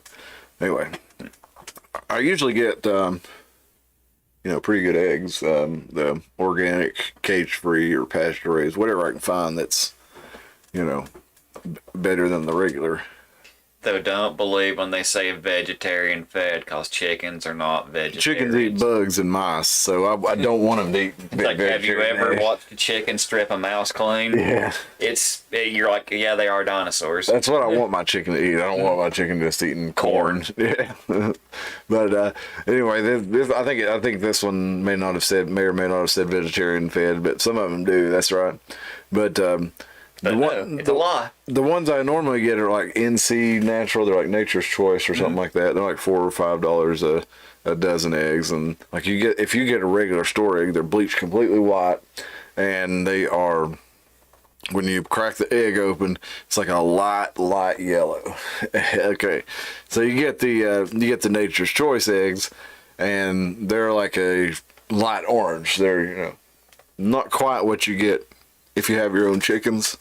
But these other ones I got today, they were or I got them at Walmart yesterday.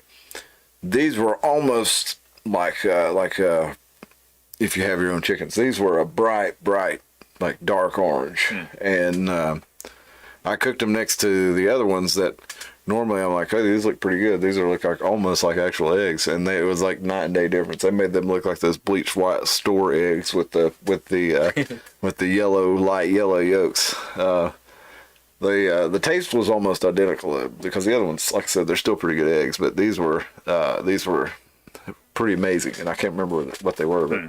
But even when you think about it, It's it was kind of like, nice when you get when you go get actually like a local, an egg from a chicken that you've seen or something like that. It's like they go twice as far, especially in like baking purposes. You can use less egg.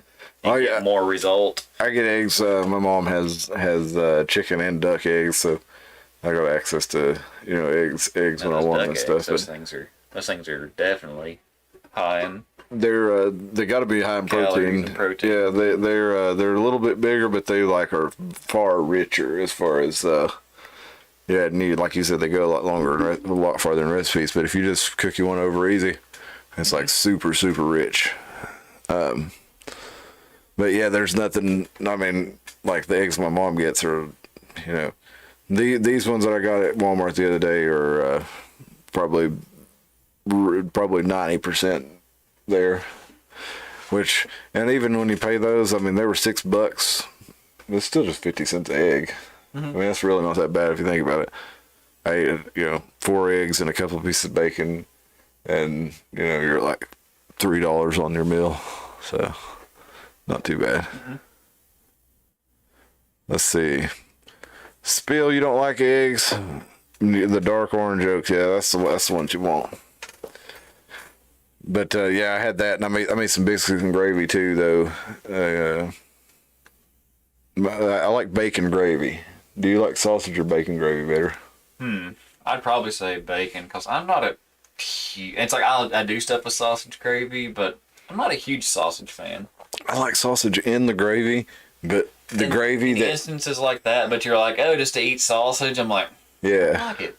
Yeah, I'm not huge on sausage. I have it sometimes, but like if I'm eating like a bacon, egg, and cheese or something egg and cheese, Bacon. I'm having bacon. Yeah, every now and then I'll have sausage. I got some country ham upstairs. I went ahead and made some biscuits for tomorrow so I can send the kids to school, and me and B out on our days with the country ham biscuit. Have you ever, as the chip beef and gravy, or as they call it, the shit on a Oh shingle? yeah. If you actually do it with biscuits, it is so much better than using just like Toast.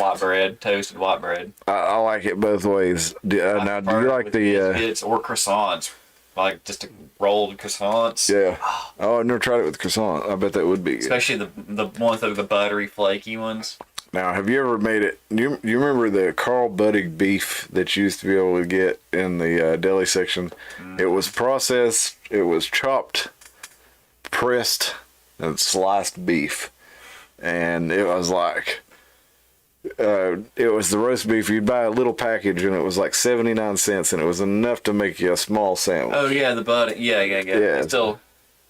They still have it? They still have it's over in with they have them already pre-packaged over in the where you get the sandwich meats. Okay. I hadn't seen them in a while, so maybe I need to look at those again. But the beef ones they have, those make good shit on a shingle. Because you go buy the dried beef. The dried beef in the little jar. God, It's like $6 for a tiny little jar. and you feel your blood pressure go up by opening the can. Yeah, it's so salty. God. But that's how the country ham is too, and it's good though. But as long as I take my fish oil, I'm good. But at least with the country ham, it's like you get like a good gnaw off of it. Yeah. You can get the thicker pieces and get them real crispy. Yeah. I gave my daughter a piece. I cooked some up and made some biscuit. Put on the biscuits, and I gave my daughter a piece. She's like, "Oh, it's salty." So yes, it's good. That's why you gotta have the biscuit. You gotta have the biscuit that you make with like a shortening or a lard or an unsalted butter. That way it kind of absorbs It the balances. saltiness of the country ham. Yeah. So what kind of sweet potatoes you making there, Spill? You got me thinking about food, and now I'm hungry. Yeah. I'm thinking about because I did have a good meal today. Those black sweet potatoes are amazing. I never heard of forgot black exactly ones. what their name is, but they're pretty much like a dark purple. You can get some that are like almost borderline. It's like you slice them, you're like, yeah, that's as black as my shirt is. God, those were good. I got Never tried it. a family friend's house that I went to for this past Thanksgiving. He had some that he was doing. He baked them in with the turkey. Oh God, they were just. It's like you don't want it. I was like, I don't like other sweet potatoes now. It's like they ruined me. Brown sugar and marshmallows. Oh yeah, I'm sure it's not healthy, but it is good. That's for sure. Bacon over sausage for you too, Spill. Yep. The diet for your blood type and things you don't care for are not beneficial for you. Yeah, your body kind of knows, I Brown think, to a sugar degree. isn't horrible for you in the No. grand scheme of things. It's less processing. These guys, Mellow Moon, they make this with cane sugar and corn. So they actually take the cane and make a mash out of it with the corn. And it makes it a little more drinkable, a little less... Like it's a little less A little less like gasoline. yeah. So it still has that shine flavor, at least in the 100 proof. Now, they've got all these different flavors of it too over there at Mellow Moon that make it way more drinkable. This is 100 proof, and you would think that this is like a regular 80 proof liquor. It's got the smoothness of a lower proof to it. And then they've got 150 proof too. Now, it does have the fire. And it tastes just like a straight. If you're wanting a real authentic moonshine, like that's probably what you're going to go for. And you don't have a contact up in the hill somewhere. Yeah. Well, a contact up in the hill somewhere is costing you $25 to $30 for a quart now. It was $15 to $20 for the longest time, but I'll get us a quart. You've seen us have a quart on the show every now and then. I'll get the friend price, and it's $20 to $25. So it ain't like it used to be. The dollar don't go as far as it used to be. That's for sure. And I'm sure that the moonshine is not healthy either, Spill. But I'm sure it's not bad for you. It's probably like other things in moderation. It's probably good for you to have a swig every now and then to kind of clean yourself out. Probably it's kind of like you have a glass of wine every once in a while. Yeah. The whatever that stuff is, the Resveratrol. yeah. Yeah, I think it has a low amount of it, but I'm sure Pretty all like distilled and like all alcohols have it in it to a certain degree. I think it's good for like if you do it all the time, it's going to be bad for you because it's going to have, for one, it's carcinogen. It's a known carcinogen. For two, it's like if you pour alcohol in a wound, for example. Yes, it will clean the wound, but if you continuously pour alcohol in the wound and keep eating away at the scab, it's not going to heal properly because it's not going to have the biome. It's actually healing you. Exactly. So you do the same thing to yourself if you drink it constantly. But if you have a flush every now and then, it's going to clean out the system. It's going to build up. It's like if you have an old car. Like I had an old BMW. It's like an '87 325M. It was before they actually started calling them the M3s. and you would it was having a hard time. It was missing a little bit. Like everything seemed all right on it. I took it over to my friend's dad, and he's like, "Yeah, what you do is pour you a bottle of alcohol in there. That'll take care of that right there." And so, sure enough, pulled a bottle of 93% isopropyl alcohol in it, and it blew out a big black smoke wad and fireball, and then everything was great after that. So it needed that alcohol through it to basically blow out the blockage, and so that's good every now and then. But you don't want to constantly be giving yourself that. Let's finish up on that Iron Mountain here. But the report from Iron Mountain basically, it was like we're gonna have to find systems of things like they give basically the prototypical system for a universal basic income. Unproductive members of society, like we can't just kill everybody that doesn't have a value to society because we'll be seen as monsters, and rightfully so. So we got to find some way for these people to be sustained. And You know how well that worked in some other ideological things in other parts of the world? yeah, Take the people you don't like and then kill them? Yeah. and well, that's Frowned upon. that's one of the things they're saying though, is like war keeps you from having to do that. Like you can, have people have a purpose, and that's what they're saying. You can, and dude, I'm not saying they're right here, but like just if you go back throughout history, like war has constantly been there, and it's constantly done this kind of thing. It's like you have your more gung ho males who are more likely to go out there and disrupt society and cause some sort of chaos. Well, let's say take them and direct them in a particular fashion where we can sick them on our enemies. The good ones will come back and we'll find another role for them. The ones who don't survive, well, we don't have to worry about them disrupting society now. And that's kind of the way that the elites of society have looked at it throughout history. And they're saying basically, do we really want to change that now? Because we could change that now. We've reached the point where there's really nobody who can stand up to the U.S. military. Do we want to end war as we know it and become a peaceful society? And they ultimately decided they don't think we do. They said there's other options for it. There's other things that we could do. And I think if we look at things like tragedy and hope, though, this is the counterpoints, the liberal counterpoints, and things like the World Economic Forum. These are the liberal counterpoints to these. These are their versions of saying, no, we shouldn't have constant war. What we should have is an oversight body. We should have wiser people overwatch everything, make sure that everybody is contributing to society, and those who aren't, let's make sure that they have a tiny little place where they really can't affect anything else. They have enough credits to stay alive. They're going to have to eat bugs. They're going to have a pod, but they're going to have virtual reality. So things won't be too bad for them, but at least they won't be able to affect society negatively if they just stay in their pod, eat their bugs, and we'll even pump it into their veins for them eventually, and they can just stay in their pod, play video games. They'll require very minimal energy. We can actually harvest things from them and use their equipment for mining cryptocurrencies and other data processing, and they can actually help society in that way. And we'll give them free virtual reality porn, virtual reality video games, virtual reality movie, travels, vacation. Essentially the Matrix, the metaverse, if you've seen it, me and Tim were talking about the metaverse, and Tim was really laughing about, we're not going to play, people aren't going to spend all their time in Wii land, Well, the metaverse just released their newest iteration, and you want to talk about creepy. Look at it has a virtual Mark Zuckerberg talking to you. You can see the shadows and the lighting. It's very realistic, and so the metaverse is it's going realistic, and it's getting there. It looks amazing. I'll be honest. It's going to be something that people are going to want to do.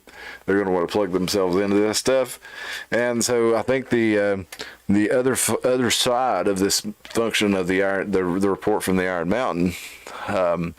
I think the other side has kind of won out on this for now. While we had the neocon version and the neo-lib version during the Bush and Obama years of robotic warfare. Yeah, we got people on the ground, but overall we're doing drones, we're doing, airstrikes, we're doing A-10 Warthog runs. There's guys on the grounds, but we're talking thousands, few thousand people. We're not talking, ground forces of 100,000, and, battalions and, 2,000 groups of 2,000 here, groups of 2,000 there. We're talking 2,000 groups spread out over Afghanistan, 2,000 men, 10,000 men spread it over the whole country of Iraq, and then mostly robotic and air-based warfare. So we can see the evolution of war right there to where it already needs less people. It's becoming more robotic. And it's becoming more automated. So it's like the robots get pissed off, don't want to do it anymore. Yeah, and then when we get back to the Skynet episode that we had, but basically it comes down to, I think the guys in the report from the Iron Mountain, they won out for a little while, and then they lost out for a little while when you had the Tragedy and Hope era, the Carol Quigley era of if Jimmy Carter. And then you had the Iron Mountain guys come back in strong with George H.W. Bush in the Iraq War after, even though Reagan, he was kind of a liberal guy, and he kind of continued kind of the Ford and Carter administration's more peaceful approach. They still had the clandestine activity going on. You still had the CIA overseas fucking up other governments in South and Central America and over in the Middle East, causing all kinds of stuff going on in Iran with the Shah, the Iraq and Iran war, and then you had all the stuff going on in Panama and all over South America that the CIA was causing during these years. There wasn't overt wars, like we had through Vietnam and Korea. Because that was kind of what the more liberal administrations did, and then the kind of more the more right-wing administrations went to overt warfare, and that includes Johnson, even though he was socially liberal. Throwing the peace sign up front, but they still have the knife behind their back. Yeah. And then you get into it like stuff like this. Johnson supposedly, they showed this reports of Johnson, and he supposedly I forget the phrase that they use. Everybody uses the same phrase to explain. I think he hit the roof is what they say that Johnson. Oh, he hit the roof when he saw this, and there's like, no, it's like Johnson didn't hit the roof because of what was in it. He hit the roof because he's like, this is what we're doing. Of course, it's what we're doing. We don't want everybody to know this is what we're doing. We don't need a report saying this. This is what we all know. No, you should not release this to the public. Get this stuff out of here. So this is when it became hard to find this book. After it was a bestseller initially, was after Johnson said this allegedly. But Johnson, famously, when the USS Liberty was attacked by the Israelis, and he said that he wanted the attack to continue, and he wanted that ship going to the bottom of the ocean because he was basically trying to find a way this was in 1967 also, for the U.S. to enter the war in the Middle East with Egypt and Israel. So he was willing to he not only knew that the Israelis were attacking the American ship, he wanted to not only ignore it, but to pretend it was the Egyptians so that we could enter that war. And so it would not be surprising at all to me that Johnson was supportive of something like the ideas put forth in the report from Iron Mountain. So anyway, they go on to list the different all the benefits that they feel like war has societally, economically, sociologically, politically, ecologically, all these other reasons, like, there's too many people. They said, we're going to have to find other ways to do this. And they also look at things like viruses, famines, plagues, climate catastrophes, all these things. Like, these are other things that we could use other than war. And it's all the things we're doing right now. These playbooks are open quite frequently anymore. Yeah, it's all the things that they're saying in this report that we could use instead of war. They're saying, now, we don't want to do this. We don't want to replace war with this. We want to keep doing war. But if we did have to replace war with something, here are some things we could try. And So if you're interested, I did put this, and if you look here, it's in section 6, substitutes for the function of war. And they go into the economic systems that would be a substitute. And then, they basically go into how much of our economy is war and how much it is based on war. And that's what really brought us out of the depression of after World War I was getting into World War II. We had World War One that we got into, and basically ended up with a lot of bad investments over that, which collapsed around the time of the stock market collapse of 1929. And the way they brought that back out was more bad investments, but in the early 40s, and they put those into companies like Chrysler and Ford that were operating in Europe. They invested in those other countries' war machine, in the European countries' war machines. That brought a lot of money over here, and then they invested over here, and then you had all kinds of money flowing, and then we all have to make stuff now for the war, and you had things like them not bombing the tank plants over in Germany so that the Chrysler could continue to crank out more tanks that they would get paid for by the Germans that we would then blow up on the battlefield later. But we're not going to blow up the tank factory because got to get that Chrysler money. But anyway, they go on to cultural, scientific, all the different things in health, that what we can do to find education, upgrading the schools, and the general objective is basically making an attainable educational goal equivalent to what is now considered a professional degree, they say. So basically just overhauling society on a whole to move away from warfare. And they're using this, they're giving these examples not necessarily for this group as something that we ought to actually do, but rather as an example of how hard it would be to turn society over from what it is now to a society without war. And they're saying we'd actually have to transform all these different functions of society, from housing, poverty, physical environment, health, education, economy, political. All this stuff would have to be overturned, and here's ways we might do that. Or we could just keep having wars, and we wouldn't have to do any of that shit. It'd be a whole lot easier if we just kept having wars. And so that's one of the reasons maybe that a lot of people think that it was a satire. Let's see here. Tim, Tim's not with us tonight. He had something come up, wasn't able to do it. Hopefully he'll be over Wednesday. Hopefully, but if not, I'll take that one. It might stress him out a little bit. I don't know. The news ones, like, maybe he needs a break from the news ones. Bill misses you though, Tim. Hope you're out there. Alvin says, those of us who were living, working, and raising kids during those times have a distinctly different memory of that area, the LBJ through W presidencies. Distinctly different from what? I'm sorry, I don't know exactly what you mean there. The LBJ through W. Yeah, it was definitely not good times. I mean, you had, economically, you had, the gas crunch of the 70s, and, the racial division and all the other stuff of I don't know exactly what you mean, Alvin.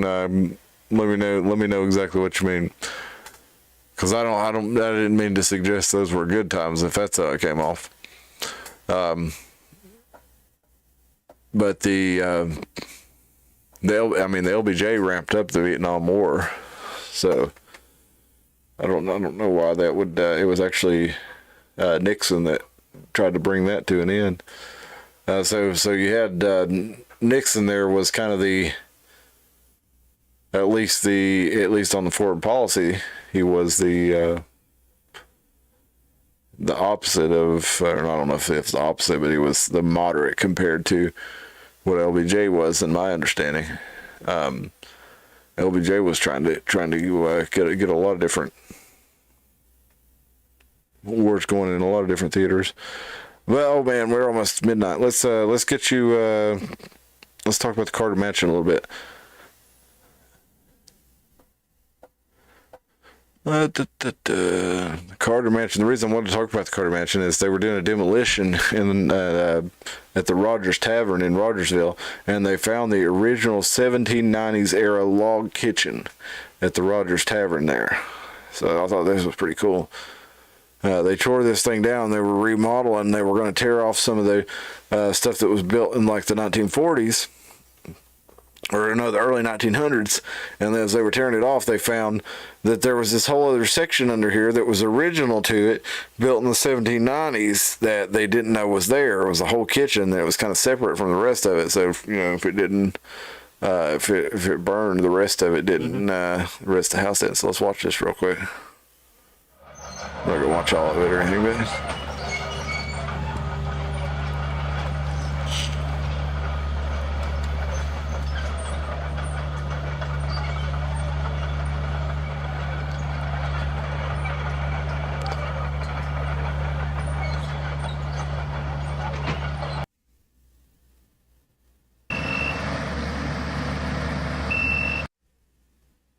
He went to Abingdon and Marion.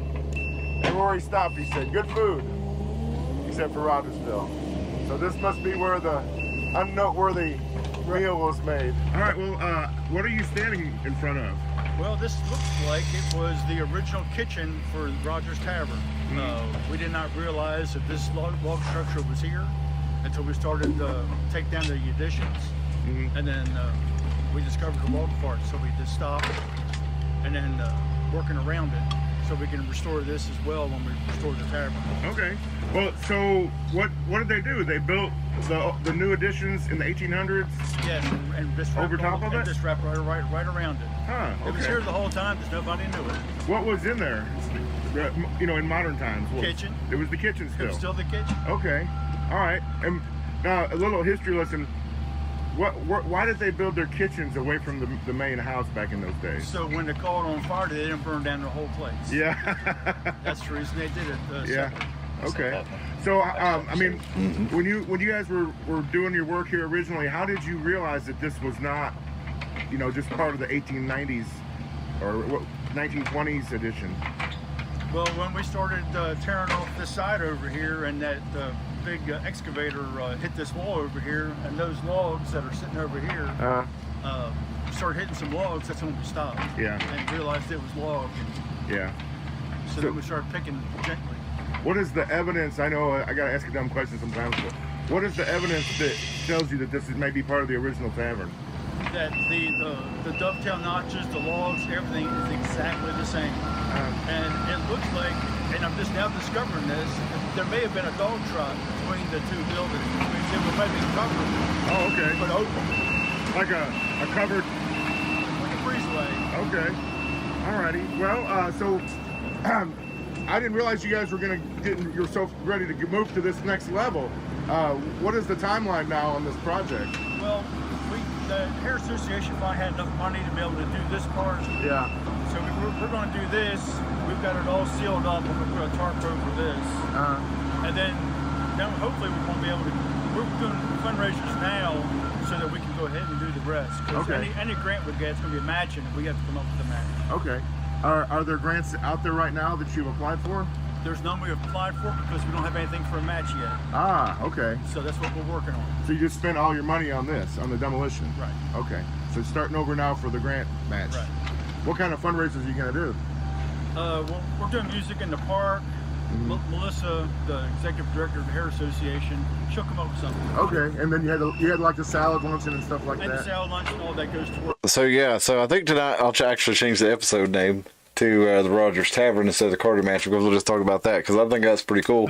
And the Carter's Mansion, that'll be that's probably a whole other 20-30 minutes to really get into. So we'll get into that on a different episode, and I'll change the episode title. But the Rogers Tavern, pretty cool that they found that underneath there. And if you go back to a lot of these, like I think I've talked on previous episodes quite a bit, I like to go about 25, 25, 30 years ago and go into old buildings, old houses. A lot of these old mansions back here, stone houses, they were mansions at the time where they're like, 2,000 square feet, and they had a large cellar, and then they had a separate kitchen. They had a large attic, and they might have a secret staircase underneath the spiral staircase. There was another spiral staircase that was hidden. A lot of these cool structures, man, and they a lot of times Other dimension. yeah. And we did talk about that too. Stairways in the middle of nowhere, and those were the kind of things that you might find them on.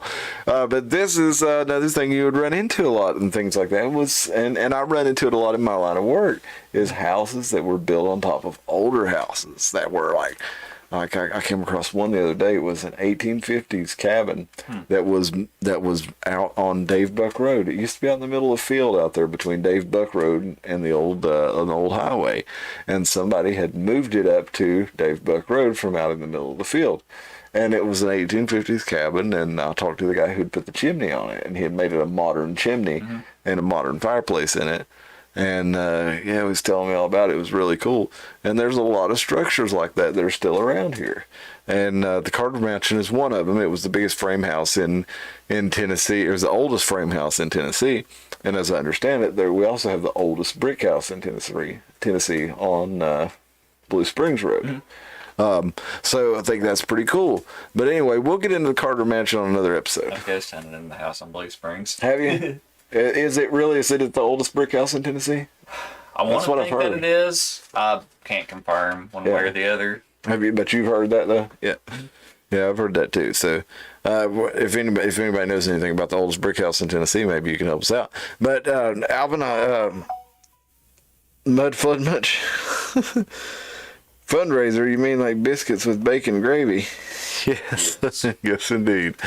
Yeah, now see what I really like though, if I had the sausage and bacon, and then I take the bits of sausage that are left over from cooking the sausage, and I take the bacon grease, and then I make a gravy out of that with a lot of pepper, a lot of salt.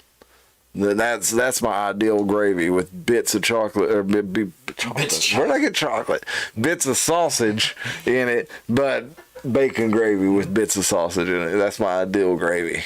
And black coffee, like dark as night, black coffee, Like Batman dark. yes. That's right. But hey, listen, we appreciate y'all joining us tonight. It's getting on midnight here. We're at 12:01. It's nice to have y'all with us. Bill, Alvin, Josh, we really value your contributions to the show. We really like talking about this stuff, and we really like having you participate in it. And we really want to thank Roberson's Millimoon for their ASMR sounds there, and Tiny over there at East Tennessee Distillery, and Wilbur at East Tennessee Designs. Again, I bought this with my own money. They didn't pay me for it. I just like those guys a lot, and I want you to like them too. And that's one of their fine products. And hope Wilbur will come on the show again sometime. We'll talk a little bit more. He did the graphic behind us, so if you ever need any design work, he did a graphic for my work truck. Did me some t-shirts.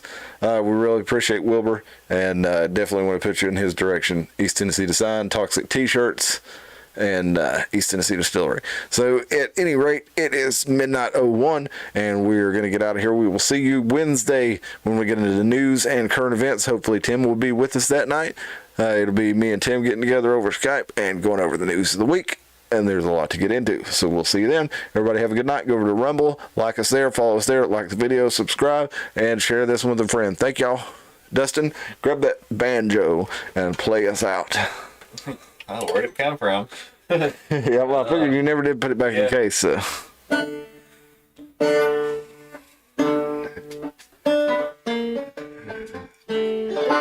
Toodles! See you, Alvin. Thank you. Thank you, Spill.